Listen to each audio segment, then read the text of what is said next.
This is the IELTS listening test.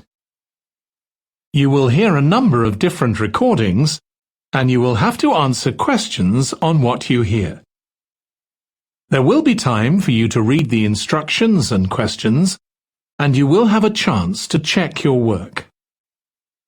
All the recordings will be played once only.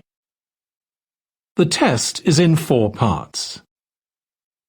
At the end of the test, you will be given 10 minutes to transfer your answers to the answer sheet. Now turn to Part 1.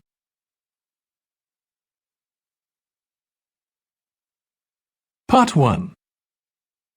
You will hear a woman who works at an employment agency talking to a man about jobs he could apply for. First, you have some time to look at questions 1 to 5.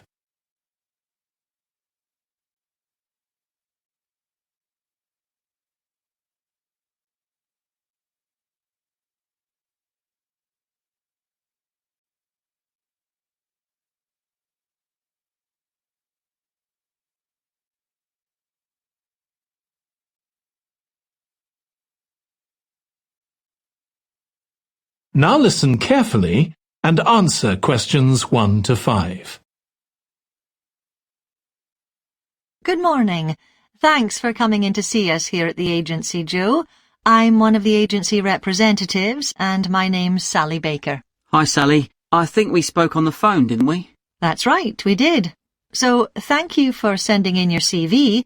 We've had quite a careful look at it, and I think we have 2 jobs that might be suitable for you. OK.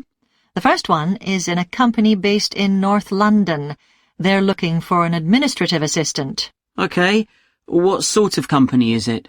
They're called Home Solutions, and they design and make furniture. Oh, I don't know much about that, but it sounds interesting. Yes, well, as I said, they want someone in their office, and looking at your past experience, it does look as if you fit quite a few of the requirements. So, on your CV, it appears you've done some data entry? Yes. So that's one skill they want. Then they expect the person they appoint to attend meetings and take notes there. OK. I've done that before, yes. And you need to be able to cope with general admin. Filing and keeping records and so on. That should be OK. And in my last job, I also had to manage the diary. Excellent. That's something they want here too. I'd suggest you add it to your CV. I don't think you mentioned that, did you? No. So, as far as the requirements go, they want good computer skills, of course, and they particularly mention spreadsheets. That should be fine. And interpersonal skills, which would be something they'd check with your references. I think that should be OK, yes. Then they mention that they want someone who is careful and takes care with details. Just looking at your CV, I'd say you're probably all right there. I think so, yes. Do they want any special experience? I think they wanted some experience of teleconferencing. Oh, I've got 3 years' experience of that. Let's see. Yes, good. In fact, they're only asking for at least 1 year, so that's great. So is that something that might interest you? It is, yes. The only thing is, you said they were in North London, so it would be quite a long commute for me. OK. Before you hear the rest of the conversation, you have some time to look at questions 6 to 10.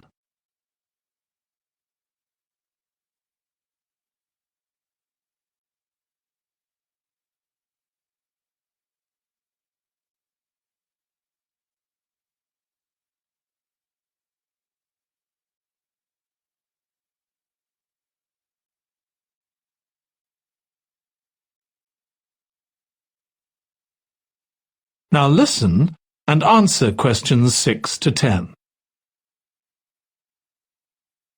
So the second position might suit you better as far as the location goes. That's for a warehouse assistant, and that's in South London. Yes, that would be a lot closer. And you've worked in a warehouse before, haven't you? Yes. So as far as the responsibilities for this position go, they want someone who could manage the stock, obviously, and also deliveries. That should be OK. You've got to keep track of stuff, but I've always been quite good with numbers. Good. That's their first requirement. And they want someone who's computer literate, which we know you are. Sure. Then they mention organisational skills. They want someone who's well organised. Yes, I think I am. And tidy? Yes, they go together really, don't they? Sure. Then the usual stuff. They want someone who can communicate well, both orally and in writing. OK. And for the last warehouse job I had, one of the things I enjoyed most was being part of a team. I found that was really essential for the job. Excellent. Yes, they do mention that they want someone who's used to that, yes. Now, when you were working in a warehouse last time, what sorts of items were you dealing with? It was mostly bathroom and kitchen equipment, sinks and stoves and fridges. So you're okay moving heavy things? Sure. I'm quite strong, and I've had the training. Good. Now, as far as experience goes, they mention they want someone with a licence and that you have experience of driving in London, so you can cope with the traffic and so on. Yes, no problem. And you've got experience of warehouse work. And the final thing they mention is customer service. I think, looking at your CV, you're okay there. Right. So, what about pay? Can you tell me a bit more about that, please? That is the end of part 1. You now have 1 minute to check your answers to part 1.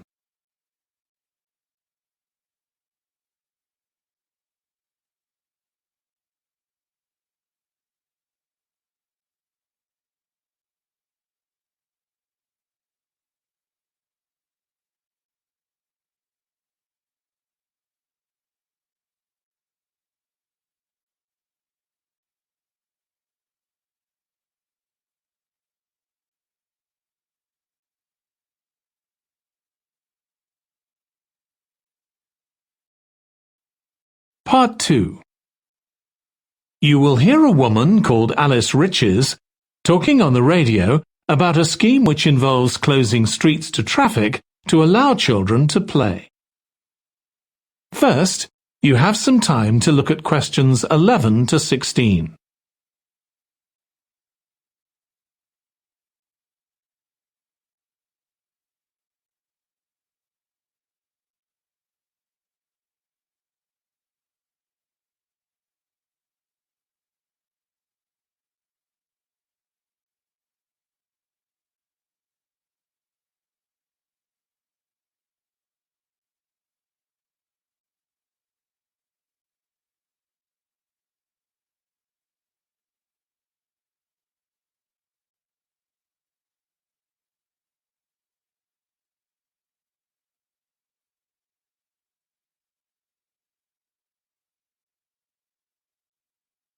Now listen carefully and answer questions 11 to 16. My guest on the show today is Alice Riches, who started the Street Play scheme where she lives in Beechwood Road. For those of you that don't already know, Street Play involves local residents closing off their street for a few hours so that children have a chance to play in the streets safely. She started it in her own street, Beechwood Road, and the idea caught on, and there are now street play schemes all over the city. So when did you actually start the scheme, Alice? Well, I first had the idea when my oldest child was still a toddler, so that's about 6 years ago now, but it took at least 2 years of campaigning before we were actually able to make it happen. So the scheme's been up and running for 3 years now. We'd love to be able to close our road for longer, for the whole weekend, from Saturday morning until Sunday evening, for example. At the moment, it's just once a week, but when we started, it was only once a month, but we're working on it. So what actually happens when Beechwood Road is closed? We have volunteer wardens, mostly parents, but some elderly residents too, who block off our road at either end. The council have provided special signs, but there's always a volunteer there to explain what's happening to any motorists. Generally, they're fine about it. We've only had to get the police involved once or twice.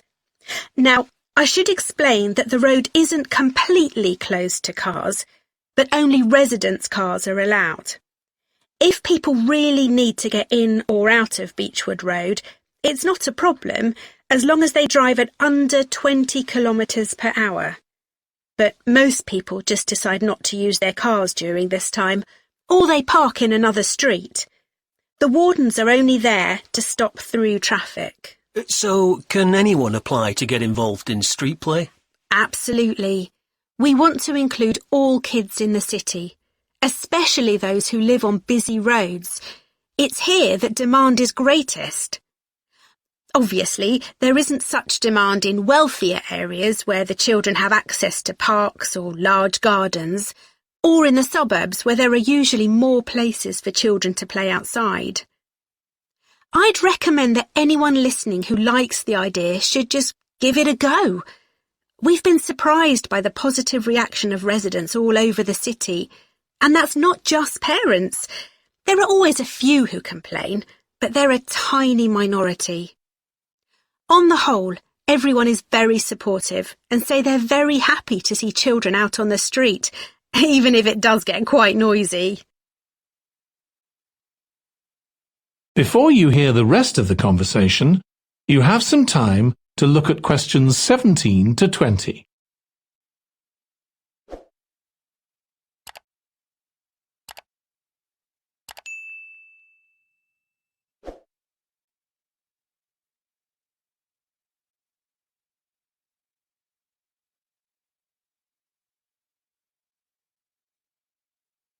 Now listen and answer questions 17 to 20. There have been so many benefits of street play for the kids. Parents really like the fact that the kids are getting fresh air instead of sitting staring at a computer screen, even if they're not doing anything particularly energetic. And of course, it's great that kids can play with their friends outside without being supervised by their parents. But for me, the biggest advantage is that kids develop confidence in themselves to be outside without their parents. The other really fantastic thing is that children get to know the adults in the street. It's like having a big extended family. It certainly does have a lot of benefits. I want to move on now and ask you about a related project in King Street. Right.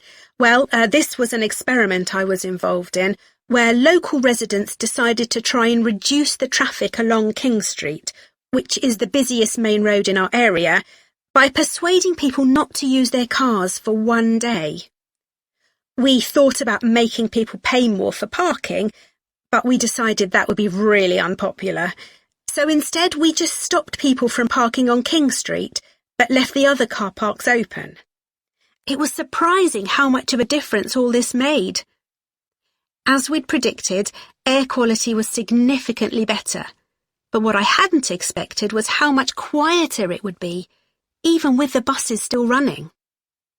Of course, everyone said they felt safer, but we were actually amazed that sales in the shops went up considerably that day.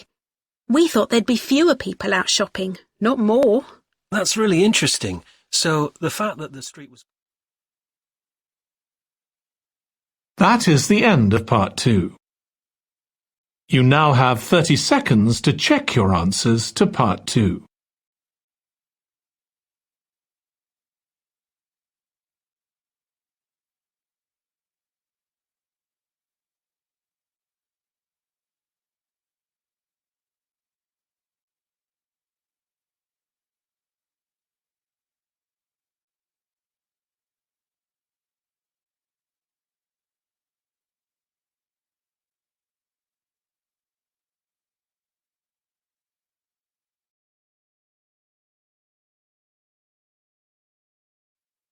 Part 3. You will hear two students, called Hazel and Tom, talking about Hazel's media studies assignment. First, you have some time to look at questions 21 to 26.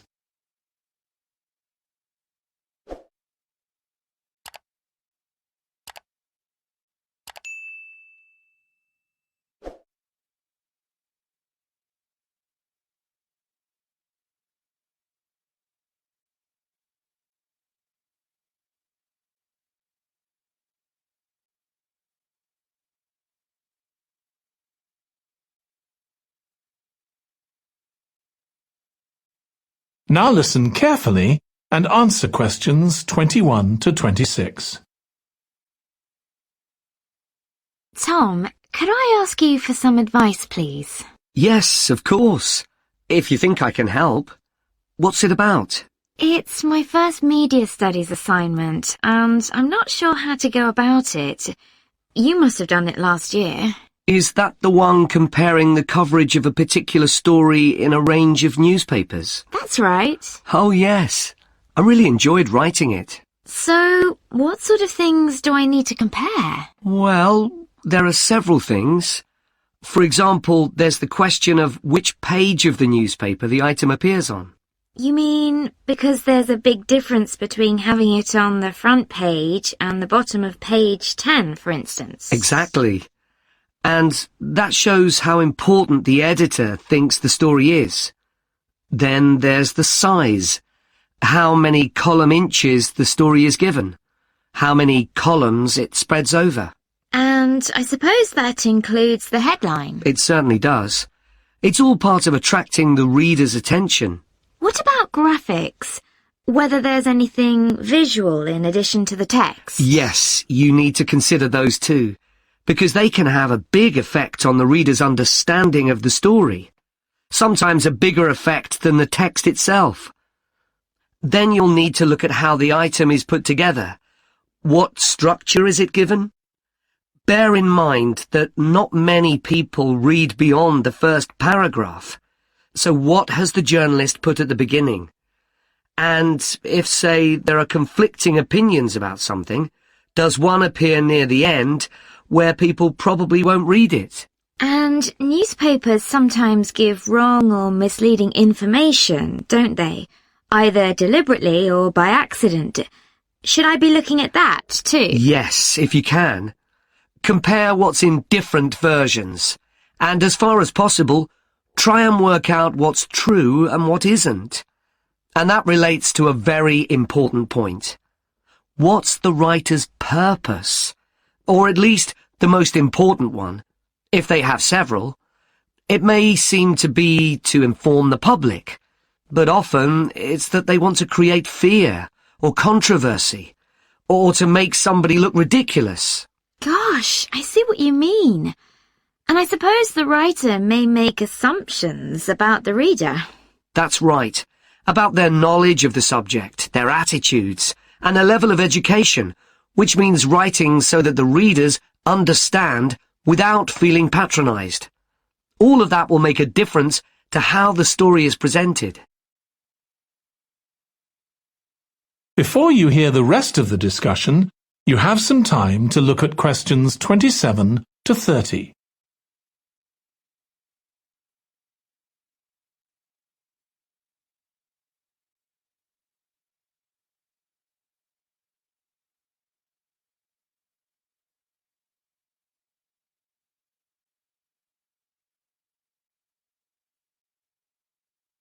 Now listen and answer questions 27 to 30.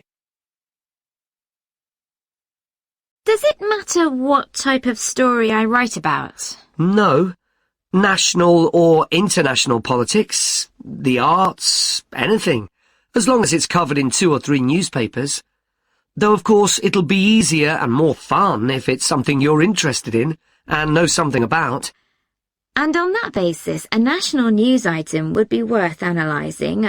I'm quite keen on politics, so I'll try and find a suitable topic.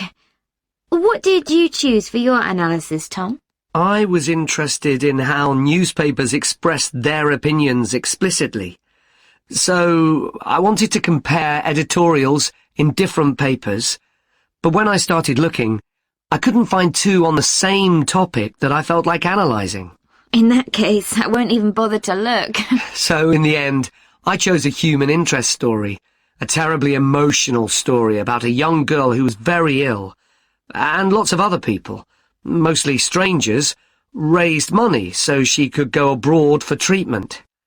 Actually, I was surprised. Some papers just wrote about how wonderful everyone was, but others considered the broader picture, like why treatment wasn't available here. Are you usually find stories like that raise quite strong feelings in me. I'll avoid that. Perhaps I'll choose an arts topic, like different reviews of a film or something about funding for the arts. I'll think about that. Yes, that might be interesting. Okay, well, thanks a lot for your help, Tom. It's been really useful. You're welcome. Good luck with the assignment, Hazel. That is the end of part 3. You now have 30 seconds to check your answers to part 3.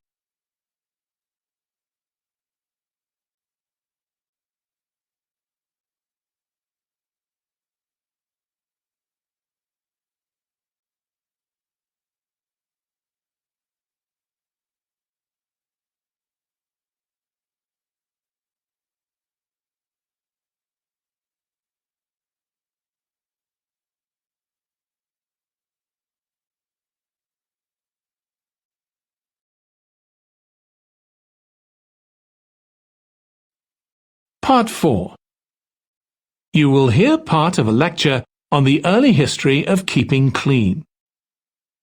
First, you have some time to look at questions 31 to 40.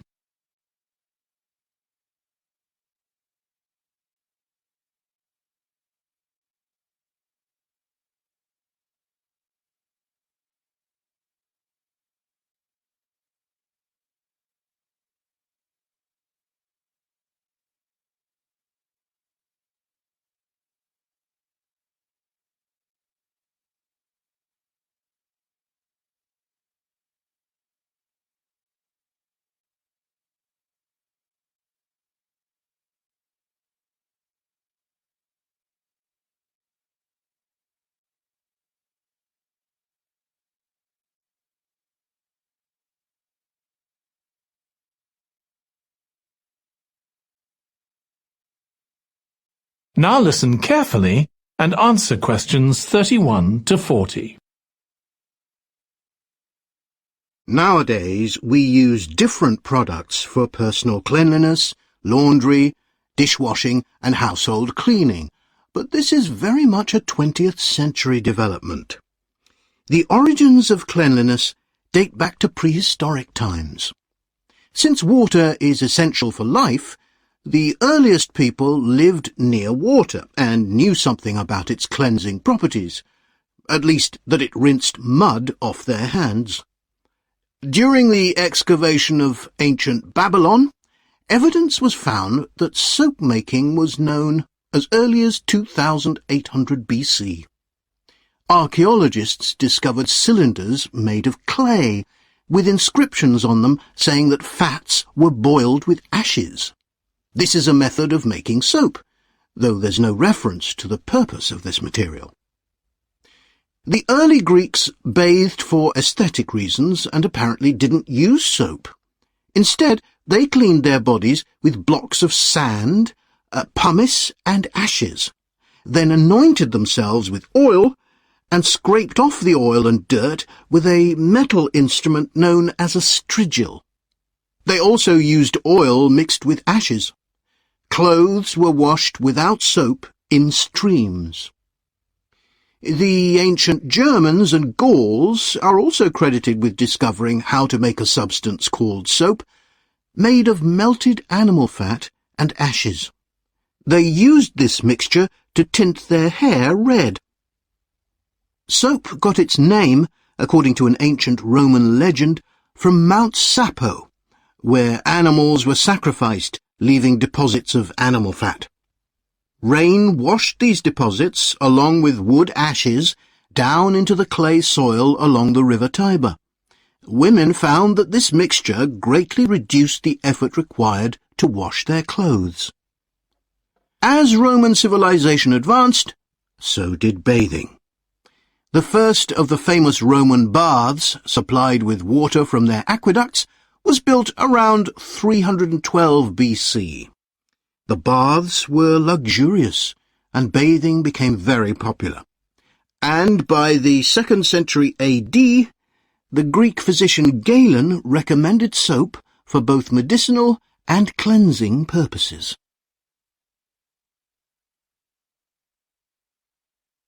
After the fall of Rome in 467 AD and the resulting decline in bathing habits, much of Europe felt the impact of filth on public health. This lack of personal cleanliness and related unsanitary living conditions were major factors in the outbreaks of disease in the Middle Ages, and especially the Black Death of the 14th century.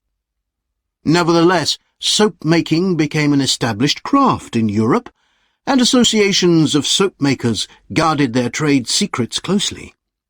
Vegetable and animal oils were used with ashes of plants, along with perfume, apparently for the first time. Gradually, more varieties of soap became available for shaving and shampooing, as well as bathing and laundering. A major step toward large-scale commercial soap-making occurred in 1791, when a French chemist, Nicolas Leblanc, patented a process for turning salt into soda ash, or sodium carbonate. Soda ash is the alkali obtained from ashes that combines with fat to form soap. The Leblanc process yielded quantities of good quality, inexpensive soda ash. Modern soap-making was born some 20 years later, in the early 19th century, with the discovery by Michel-Eugène Chevreul, another French chemist, of the chemical nature and relationship of fats, glycerine, and fatty acids. His studies established the basis for both fat and soap chemistry, and soap-making became a science. Further developments during the 19th century made it easier and cheaper to manufacture soap. Until the 19th century, soap was regarded as a luxury item, and was heavily taxed in several countries. As it became more readily available, it became an everyday necessity, a development that was reinforced when the high tax was removed. Soap was then something ordinary people could afford, and cleanliness standards improved. With this widespread use came the development of milder soaps for bathing and soaps for use in the washing machines that were available to consumers by the turn of the 20th century. That is the end of Part 4. You now have 1 minute to check your answers to Part 4.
That is the end of the listening test.